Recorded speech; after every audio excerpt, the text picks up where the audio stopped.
Hello students, today we are going to discuss the topic induced EMF produced due to motion of a conductor in uniform magnetic field। इसमें हमने एक uniform magnetic field लिया हुआ है जो perpendicular है इस प्लेन के और इनवर्ड सेंस में है अंदर की ओर, और इसमें हम एक कंडक्टर ले रहे हैं JK। इस कंडक्टर को हम लिख रहे हैं JK।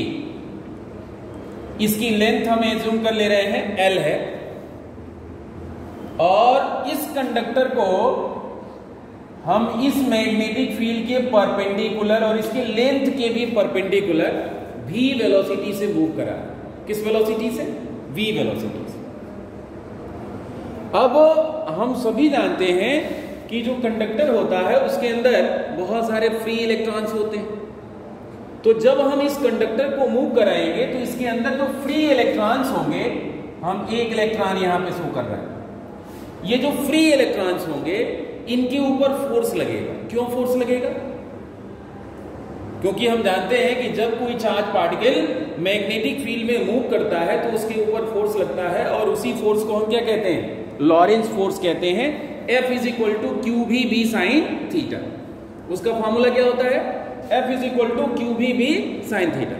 और इसका डायरेक्शन हम कैसे फाइंड करते हैं? फ्लेमिंग्स लेफ्ट हैंड रूल से। कैसे फाइंड करते हैं? फ्लेमिंग लेफ्ट हैंड रूल से। तो आप देखें कि ये इलेक्ट्रॉन जब इधर की तरफ मूव करेगा तो इसके कॉरेस्पॉन्डिंग करंट क्या होगी? पीछे के डायरेक्शन में होगी।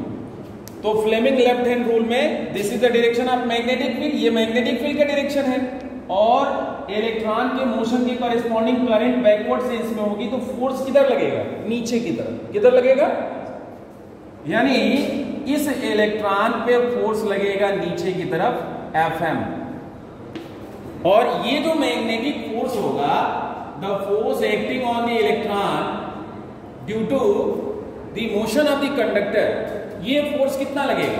आपको पता है formula Q V B sine theta, ये होता है फार्मूला।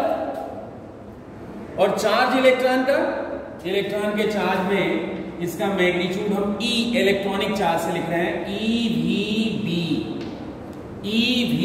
B, और थीटा क्या है? मैग्नेटिक फील्ड के परपेंडिकुलर है, इसलिए साइन 90 डिग्री हो जाएगा, यानी sine 90, and this is equal to EVB। अब ये सिर्फ सिंगल इलेक्ट्रॉन पे ये फोर्स नहीं लगेगा, बहुत सारे इलेक्ट्रॉन्स होंगे, यानी सारे के सारे इलेक्ट्रॉन्स क्या होंगे? नीचे की तरफ मूव करेंगे। सारे के सारे इलेक्ट्रॉन्स नीचे की तरफ मूव करेंगे, और जब सारे के सारे इलेक्ट्रॉन्स नीचे की तरफ मूव करेंगे तो यहां पे क्या होगा? There will be deficiency of electron. यहां इलेक्ट्रॉन की क्या होगी? डेफिशिएंसी होगी, और यहां इलेक्ट्रॉन की सफिशिएंसी होगी। यहां इलेक्ट्रॉन की कमी होगी और यहां पे इलेक्ट्रॉन का नंबर बढ़ेगा। यहां से यहां इलेक्ट्रॉन आ रहा है। अब ये हमको देखना होगा कि क्या यह लंबे समय तक चलता रहेगा या इनफाइनाइट टाइम तक इलेक्ट्रॉन का मोशन चलता रहेगा? ऐसा नहीं होगा। ऐसा इसलिए नहीं होगा कि जब ये पॉजिटिव हो गया और ये नेगेटिव हो गया, यानी इन दोनों के बीच में एक इलेक्ट्रिक फील्ड सेटअप हो गया। इलेक्ट्रिक फील्ड का डायरेक्शन क्या होगा? Positive to negative. This is the direction of electric. और आपको पता है इलेक्ट्रिक फील्ड के अपोजिट डायरेक्शन में इलेक्ट्रॉन पे फोर्स लगता है, यानी इस पे अपवर्ड सेंस में फोर्स लगेगा। इसमें अपवर्ड सेंस में फोर्स लगेगा, या फिर ऊपर की तरफ लगेगा, अपवर्ड डायरेक्शन में फोर्स लगेगा। अब जैसे जैसे इलेक्ट्रॉन के मोशन जो है नीचे की तरफ इलेक्ट्रॉन्स मूव करेंगे, यहां पे पॉजिटिव चार्ज बढ़ता जाएगा, यहां नेगेटिव चार्ज बढ़ता जाएगा, यानी इलेक्ट्रिक फील्ड की वैल्यू इंक्रीज करती जाएगी। और जब इलेक्ट्रिक फील्ड की वैल्यू इंक्रीज करेगी तो फिर क्या होगा? इलेक्ट्रिक फोर्स इंक्रीज करेगा, और एक समय ऐसा आएगा कि इलेक्ट्रिक फोर्स और मैग्नेटिक फोर्स दोनों एक दूसरे को बैलेंस करें। Fm की वैल्यू तो कांस्टेंट होगी, क्योंकि वेलोसिटी कांस्टेंट है, तो ये Fm की वैल्यू कांस्टेंट होगी, लेकिन इलेक्ट्रिक फोर्स जो है बढ़ता जाएगा। इलेक्ट्रिक फोर्स की वैल्यू क्या होगी? Electric force is equal to QE क्या होता है? QE, और Q की जगह हम लिखेंगे इलेक्ट्रॉनिक चार्ज EE। और जब इलेक्ट्रिक फील्ड बढ़ते बढ़ते इसको बैलेंस कर देगा, यानी इन इक्विलिब्रियम कंडीशन, उस कंडीशन के बाद इलेक्ट्रॉन का मोशन नहीं होगा, इलेक्ट्रॉन्स जो है मूव नहीं कर पाएंगे, यानी इनके बीच में जो इलेक्ट्रिक फील्ड है वो एक डेफिनेट लिमिट के ऊपर नहीं जाएगी, यानी जो पोटेंशियल डिफरेंस इंड्यूस्ड ईएमएफ होगा या मोशनल ईएमएफ होगा उसकी वैल्यू एक डेफिनेट लिमिट से ऊपर नहीं जाएगी। हम देखते हैं in equilibrium condition what will happen, in equilibrium condition Fe is equal to Fm, ये इक्विलिब्रियम कंडीशन में होगा। और Fe की वैल्यू क्या बताई गई है? EE, देखो Fe is equal to EE, and what about Fm?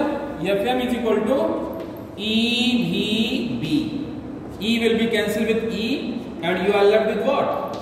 The value of electric field induced due to the motion of conductor is BV, but हम एक फॉर्मूला जानते हैं, electric field E is equal to V upon L, ये induced potential difference है, induced EMF है। So induced EMF और induced potential difference V is equal to E into L, और E की वैल्यू कितनी है? BV, so this will be BVL, ये हो गया इंड्यूस्ड ईएमएफ या इंड्यूस्ड पोटेंशियल डिफरेंस। आप देखें यह मोशन के कारण ईएमएफ इंड्यूस हो रहा है, that's why this is also called motional EMF, ये मोशनल ईएमएफ भी कहलाता है, मोशनल ईएमएफ कहते हैं। अब ये मैग्नेटिक फील्ड के परपेंडिकुलर ना मूव करके थीटा एंगल पे मूव कर रहा होता तो उस कंडीशन में V के दो कंपोनेंट हो जाते हैं, एक V cos थीटा और एक V sin theta. V sin theta जो है मैग्नेटिक फील्ड के परपेंडिकुलर कंपोनेंट होता, और परपेंडिकुलर कंपोनेंट होने की वजह से यहां पे हम V sin थीटा लिख लेंगे, यानी थीटा डिग्री पे मूव करने के कंडीशन में ये फॉर्मूला हो जाएगा BVL sin थीटा। ये एक जनरल एक्सप्रेशन है। इस एक्सप्रेशन से क्लियर है कि theta is equal to 0 means the conductor is moving parallel to the magnetic field, then there will be no motional EMF, that is V is equal to 0। लेकिन theta की value 90 degree होगी, उस case में motional EMF की value maximum होगी और V is equal to BVL। Thanks.